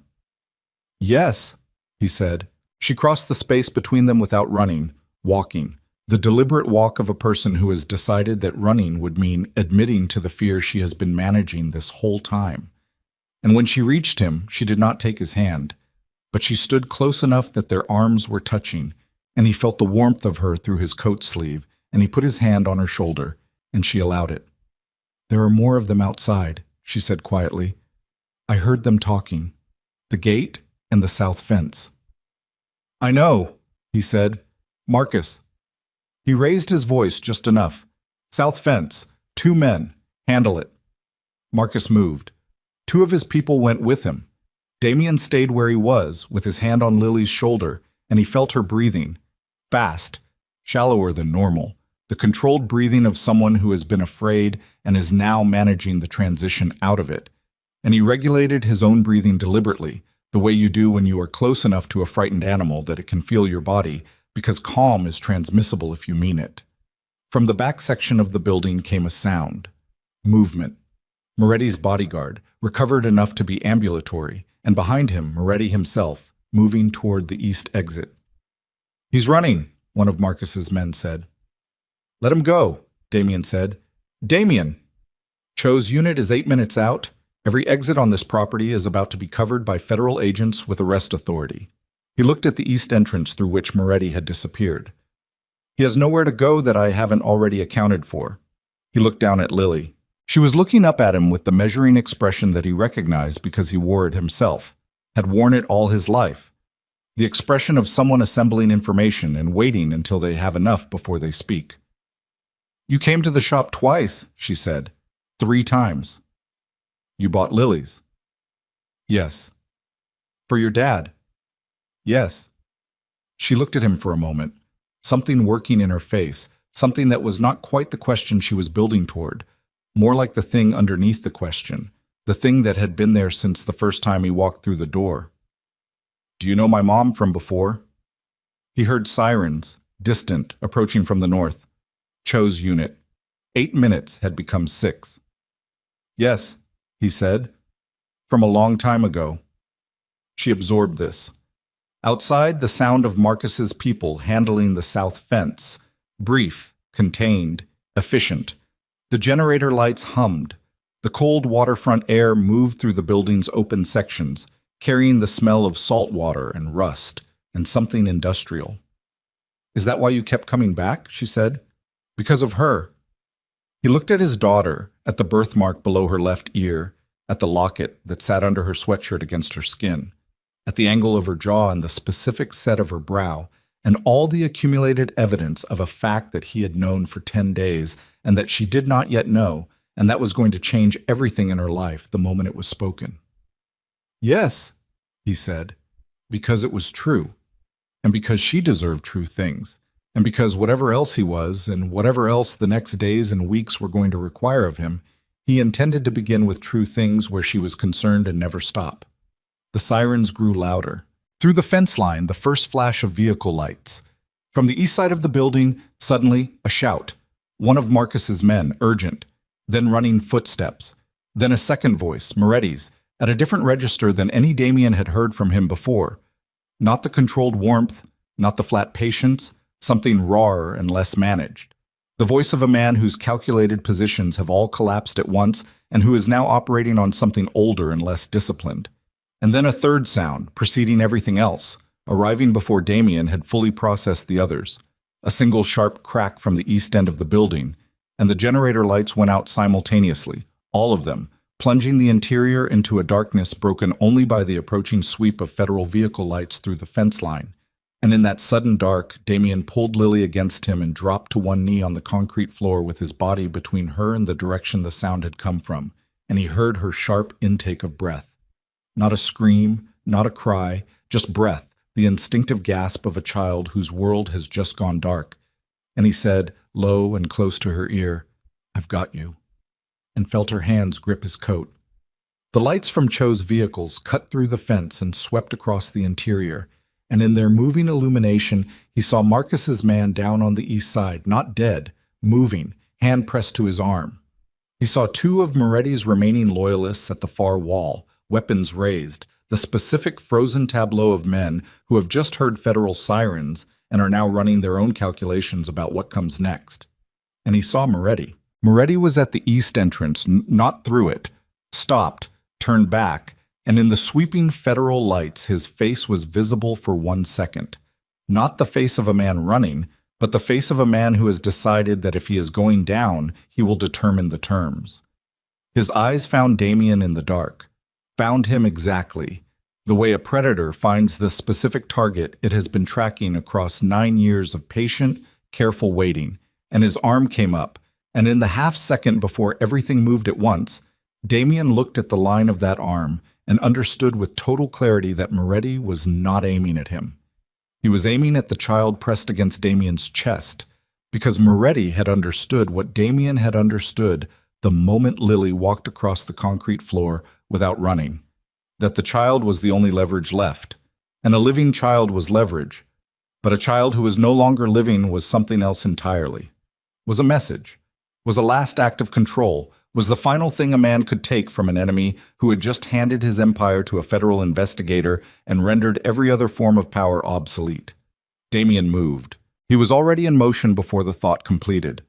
Not away from the line of fire, toward it, because Lily was behind him, and there was no way that kept her safe. Only forward, only the space between the weapon and its target, and he crossed that space in 3 steps and hit Moretti's gun arm upward as the weapon discharged into the ceiling, plaster dust falling in the sweep of the headlights. And then they were on the ground together, both of them, and the weapon was somewhere else. And Damien had Moretti's wrist, and Moretti had Damien's collar, and they were close enough that he could hear the man breathing.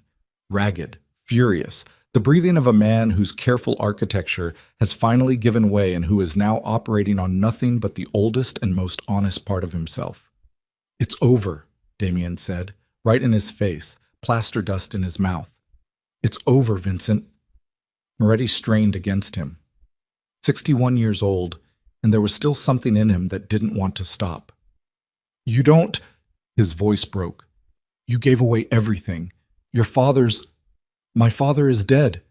Damien's grip tightened on the wrist. "And you tried to kill his grandchild, so we're done talking about my father." The federal team came through the fence. They came in fast and with light, and with the specific organized authority of people who have been given a precise target and the legal architecture to act on it. And within 90 seconds, the interior of the building was lit by their equipment, and Moretti's remaining men were on the ground, and Moretti himself was being pulled upright by two agents, while a third read into his ear the words that marked the formal end of 9 years of running and hiding and surviving and building.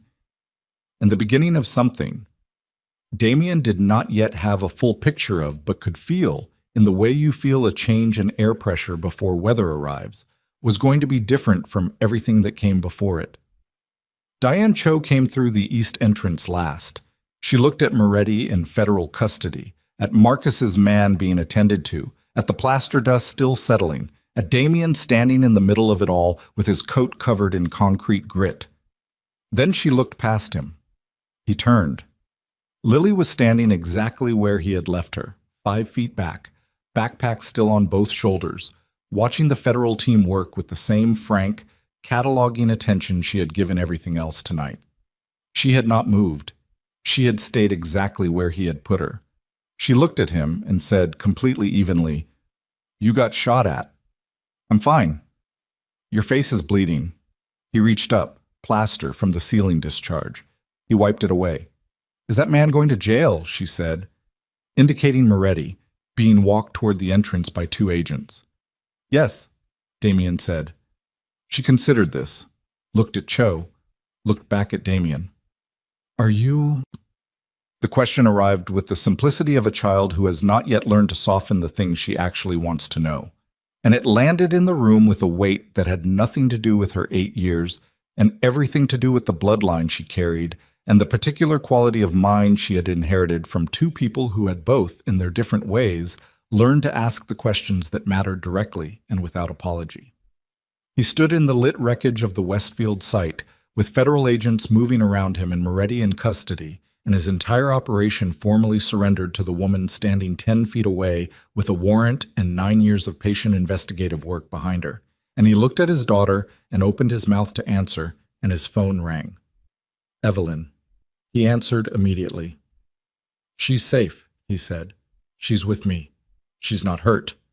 The sound on the other end was not a word. It was the sound a person makes when something they have been holding against their chest for 40 minutes finally releases.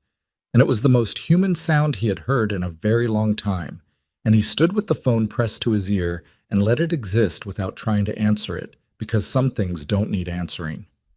Lily was looking at him. She had heard her mother's voice through the phone. Her expression had changed, the careful composure coming down, the 8-year-old returning, the particular relief of a child who has been very brave for a long time and can now, because her mother's voice exists in the same space as her father's face, finally stop. "Can I talk to her?" Lily said. He held out the phone. She took it with both hands and held it against her ear and said, "Mom, I'm okay. I didn't cry.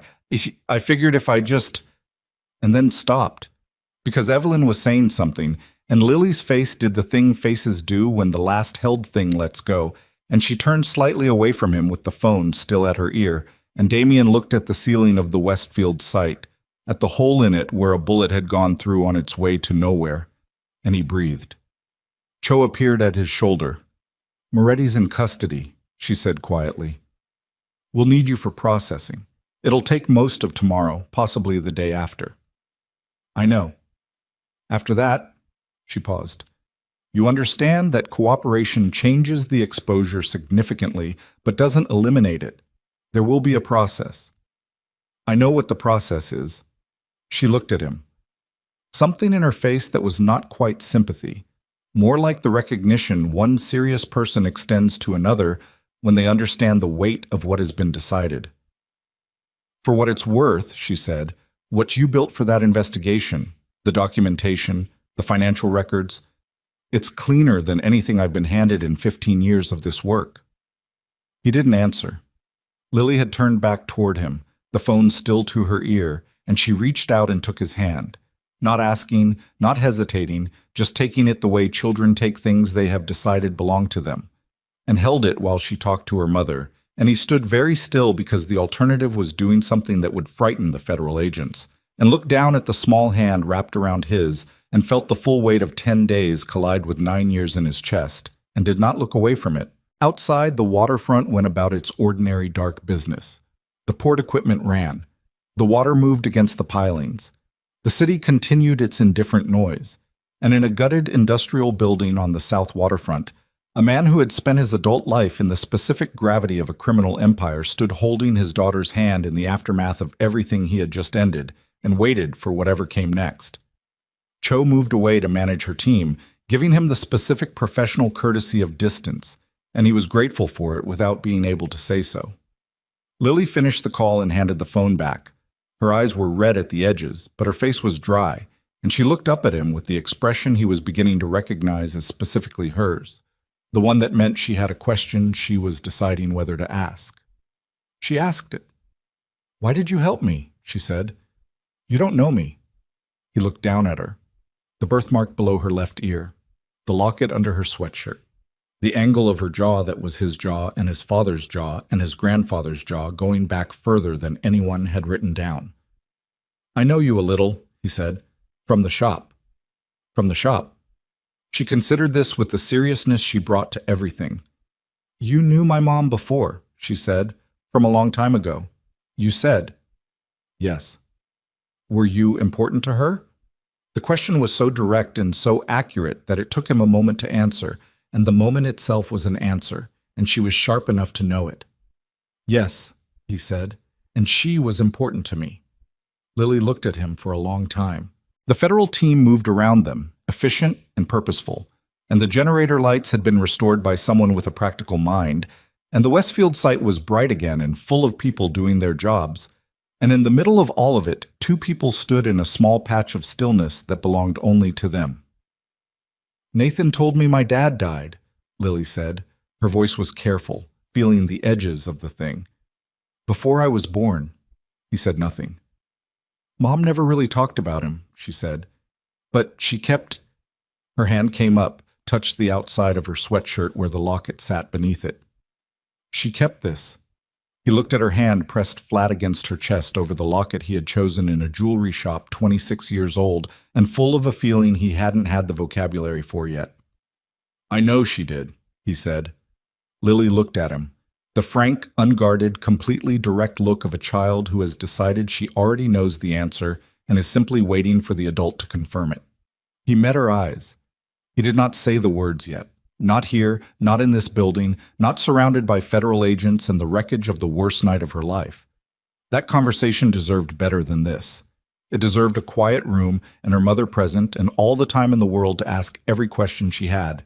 But he held her gaze and he did not look away, and she held his, and between them something was confirmed that did not require words, and she nodded once, a small, serious, entirely composed nod, and slipped her hand back into his.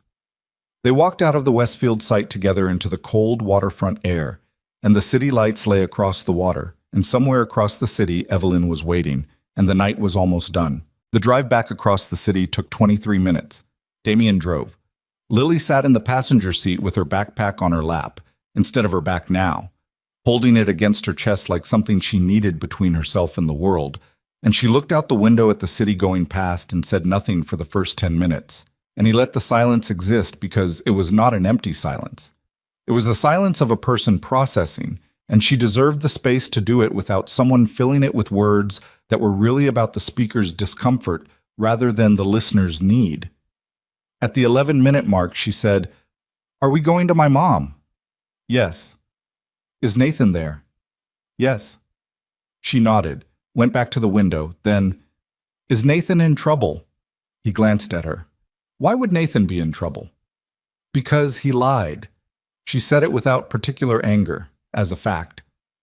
About things. I could tell something was... There were things he wouldn't answer. When I asked about my dad, he'd always say something else and I'd end up talking about something else. And then later I'd think, wait, he didn't actually answer. She paused. I'm pretty good at noticing when people don't answer. You are, he said. Mom's worse at it than Nathan. She tries, but she does this thing with her hands when she's not telling me everything.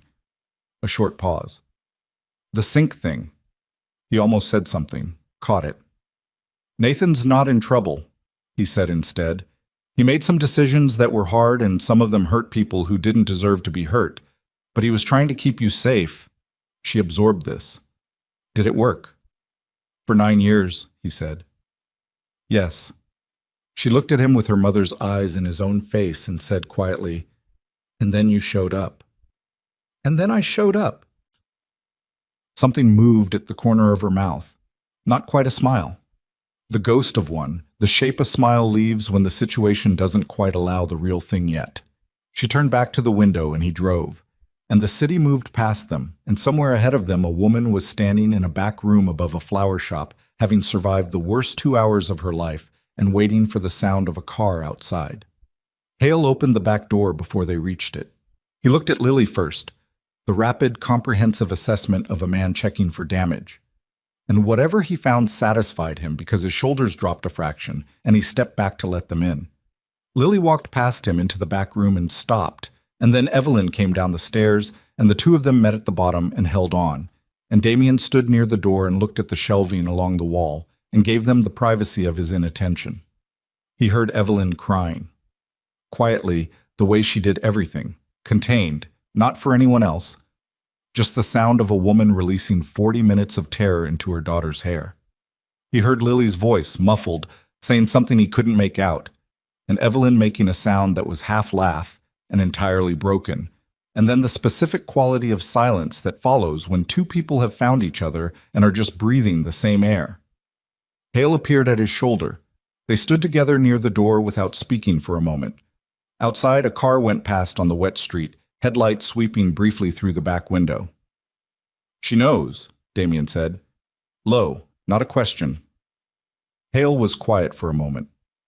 "How much?" "Enough.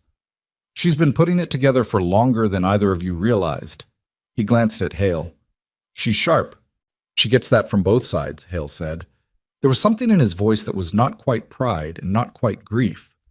The complicated register of a man who has watched a child grow for 9 years, knowing he was standing in a space that didn't belong to him. Damien looked at him. At the gray jacket, the weathered face, the flat considered eyes that were something different now than when he'd first seen them 2 weeks ago across a flower shop counter. Still careful, still assessing, but with something underneath that Damien could now read as what it actually was. Exhaustion and relief, and the specific weight of a man who has been carrying a secret for 9 years and has just set it down. "She asked about you," Damien said, "in the car, whether you were in trouble." Hale's jaw moved. "I told her you made hard decisions trying to keep her safe, that some of them hurt people who didn't deserve it." Damien paused. "That's the truth, as far as I can give it." Hale looked at the floor. "I falsified a death notification," he said, "to a pregnant woman. I moved a civilian asset outside federal protocol without authorization. I maintained a deception for 9 years against the direct interests of the child I was ostensibly protecting." A pause. "I'll carry those things." "You'll carry them," Damien said, "but you also pulled her out of a burning car on a county road with a 2-month-old in the back seat and spent 9 years making sure nobody finished what they started." He looked at the man. "I'm not going to tell you the math works out clean, but I understand the math." Hale nodded once.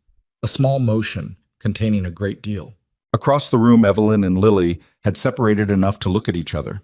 Evelyn holding her daughter's face in both hands, looking at her with the focused intensity of a woman conducting an inventory of something she almost lost, and Lily submitting to this with the patient tolerance of a child who understands her mother needs it, even if it's slightly embarrassing.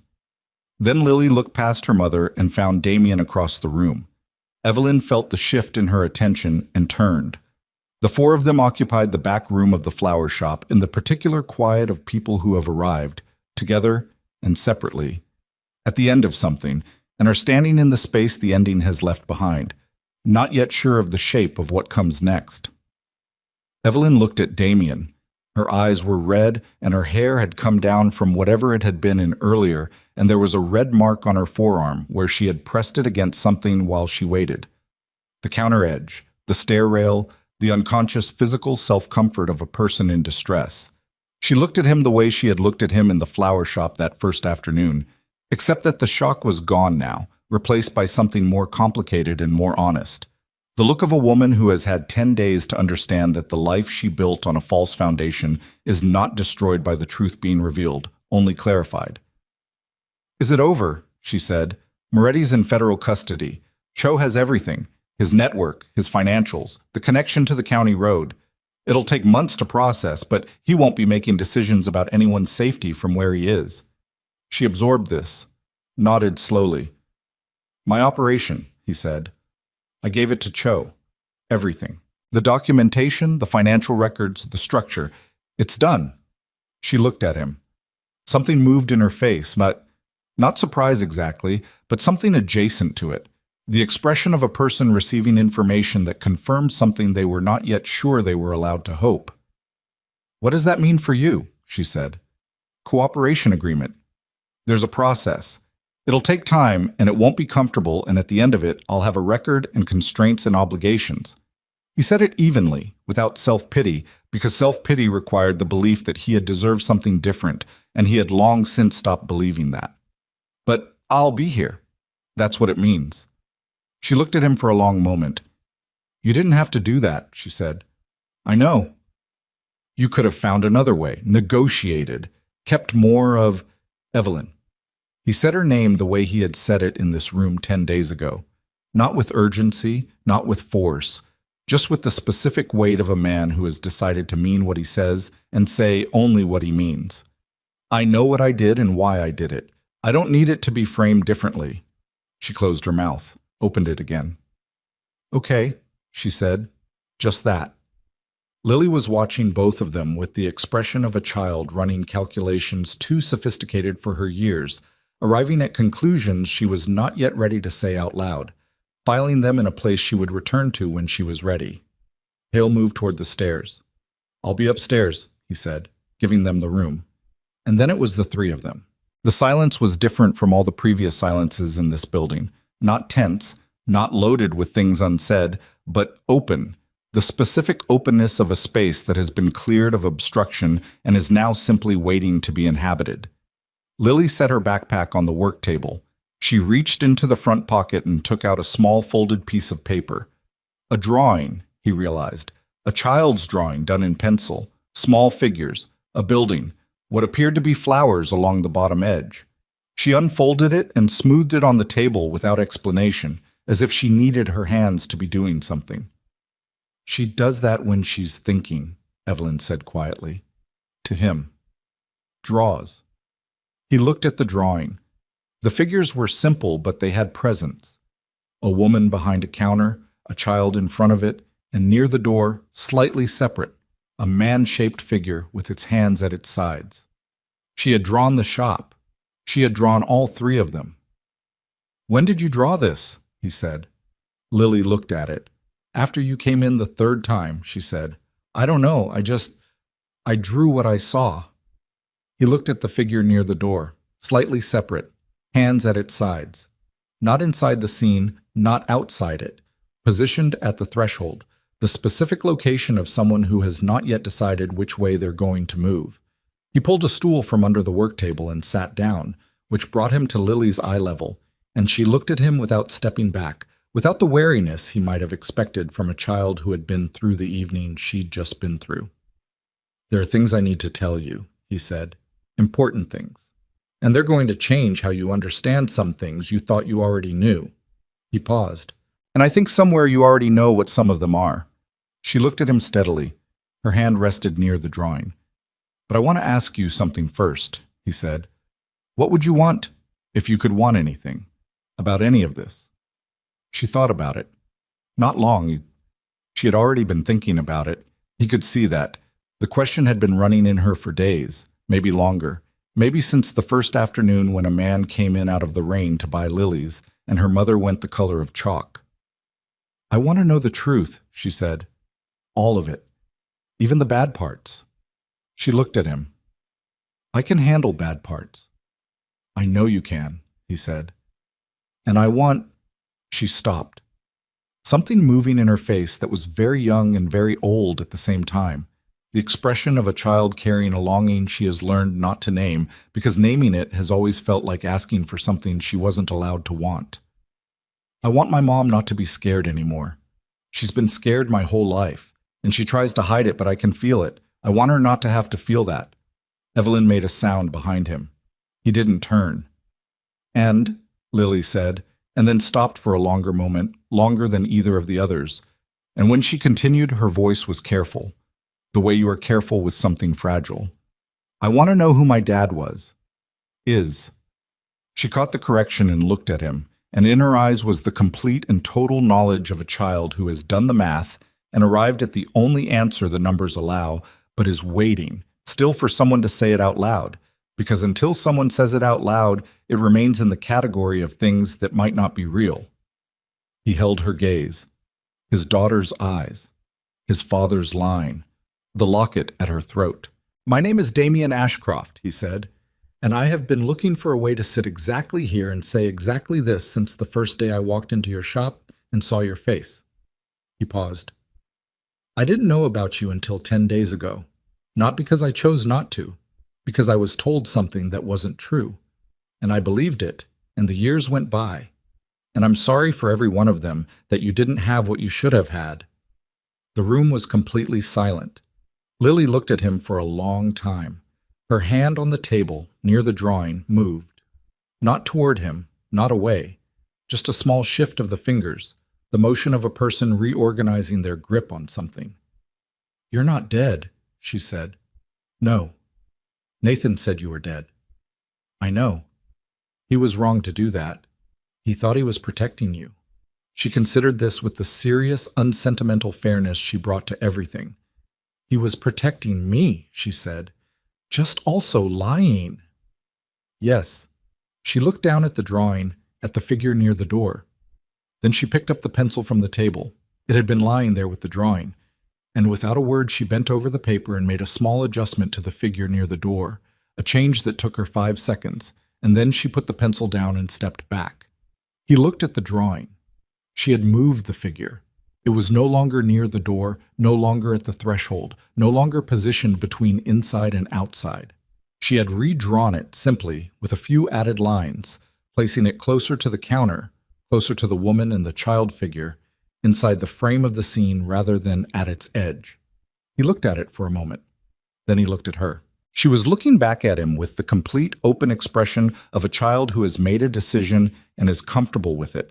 Not because the decision was easy, but because she has assessed it fully, found it sound, and moved on to the practical question of what comes next, because that is what she does, because that is who she is, and he recognized it because it was what he did, and who he was, and had always been. Okay, she said, the same word her mother had said 20 minutes ago, containing the same enormous amount.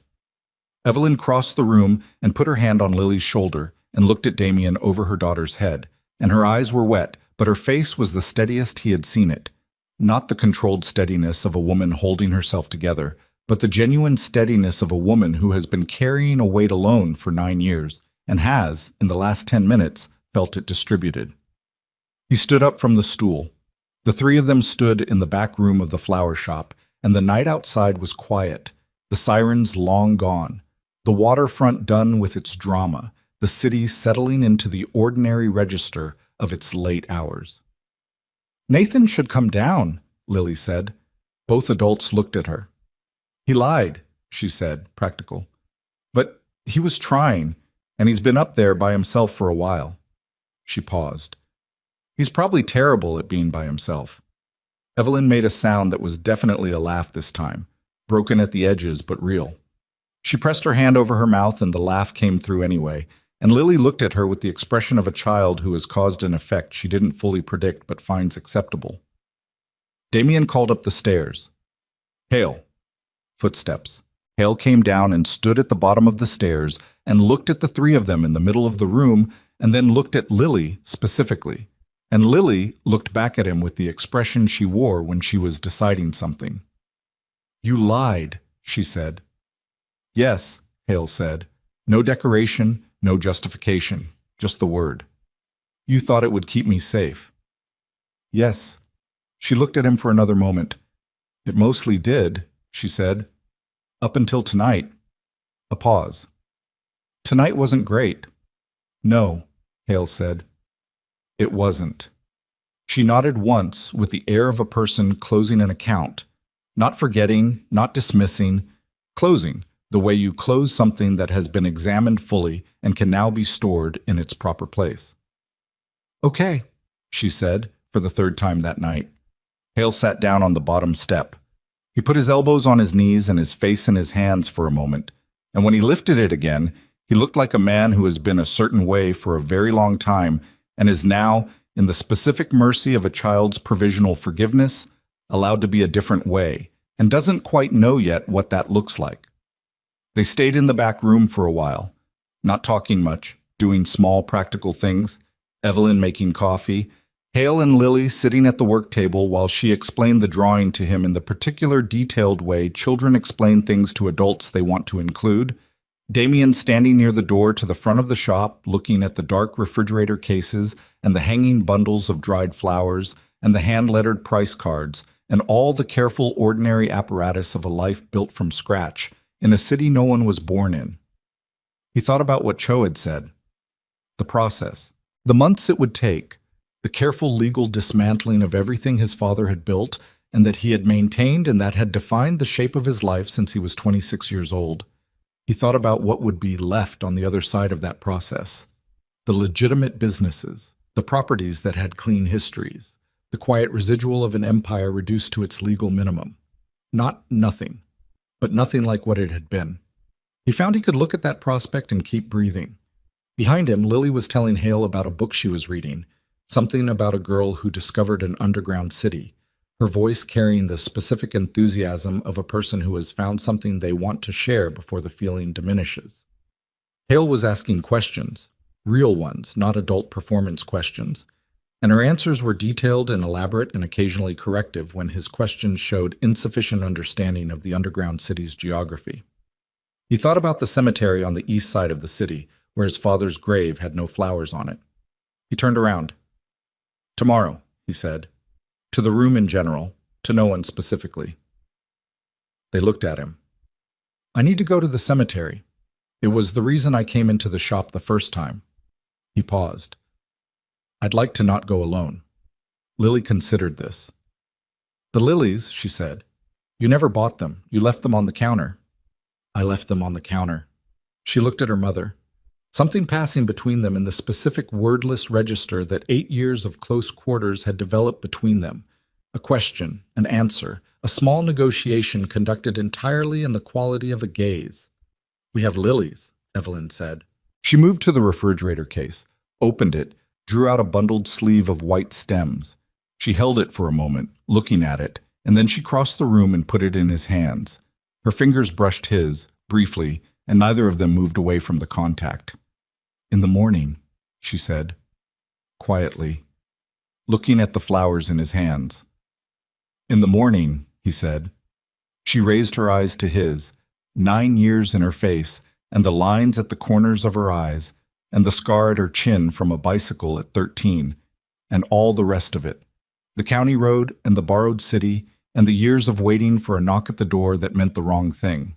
All of it present, none of it gone, and underneath it something that had survived all of it, that was still there the way certain things are still there after everything that should have destroyed them, the way water finds its level regardless of what you put in its path. He held the lilies. He did not say everything he wanted to say. This was not the moment for everything. This was the moment for the morning, for the cemetery and the flowers, and the three of them standing in a place where the dead are quiet, and the living can, if they allow it, begin to understand what they are going to do with what they have been given. Lily slid off her stool and picked up her backpack and the drawing from the table, folding the drawing carefully and putting it in the front pocket, the same pocket it had come from. I'm tired, she said, with the complete unapologetic honesty of a child announcing a fact. Can we go upstairs? Yes, Evelyn said. Lily moved toward the stairs, stopped, turned back. She looked at Damien. Are you coming? She said. He looked at her. At the birthmark below her left ear, at the locket under her sweatshirt, at the face that was her mother's and his, and something entirely its own. Not tonight, he said. Tonight you sleep. I'll be here in the morning. She looked at him with the evaluating expression, checking the statement for reliability. Then she nodded once. "Okay," she said. The last okay of the night, and it was different from the others. Not provisional, not the okay of a person deciding, but the okay of a person who has decided and is done, who is satisfied with what has been established, who is ready to sleep and wake up and find out what the morning brings. She went up the stairs. Evelyn followed her, pausing at the bottom step. She looked back at him, and there was nothing performed in her expression, nothing managed for his benefit. Just her face in the low light, honest and tired and still there. "The lock on the back door," she said. "The knob sticks. You have to push in slightly while you turn." It was the most ordinary thing she could have said. It was exactly right. "I know," he said. "I've been using it for a week." Something settled in her face. "Good night, Damien." "Good night." She went up. Hale remained standing near the stair. "I'll stay on the street tonight," Hale said. "Old habit." "You don't need to." "I know." He looked at Damien. "I'll stay anyway." Damien nodded. He looked around the back room one more time. The work table, the utility sink, the shelves of wire and foam, and the careful tools of a trade built from nothing in a borrowed city. He set the lilies on the work table where they would stay until morning. He went out through the back door, pushing in slightly while turning the knob, and the lock released, and he stepped into the alley. The night was cold and clear. The rain from the beginning of all this finally gone. The sky overhead doing what the sky does in a city. Not dark exactly, never fully dark. The ambient light of millions of people going about their lives, pressing upward against the clouds and reflecting back down. A permanent twilight that you stop seeing after you've lived in it long enough. He stood in the alley for a moment. He was 34 years old, and he had inherited an empire and surrendered it. And he had found a daughter he didn't know he had. And he had a federal cooperation agreement and a process ahead of him that would be long and costly and would require from him a specific kind of patience that was different from the patience he had practiced in the life he was leaving behind. He was not afraid of it. He walked to the end of the alley and turned north toward where he'd parked, and the city went about its ordinary nighttime business around him. A couple walking a dog, a taxi running a light, the distant sound of music from somewhere above street level. The specific anonymous comfort of a city that does not care about any individual story because it is the simultaneous container of millions of them. His father's grave was on the east side, and in the morning there would be lilies, and he would not be alone. He walked through the city, and the night held him without judgment, and he let it, and the morning was not far.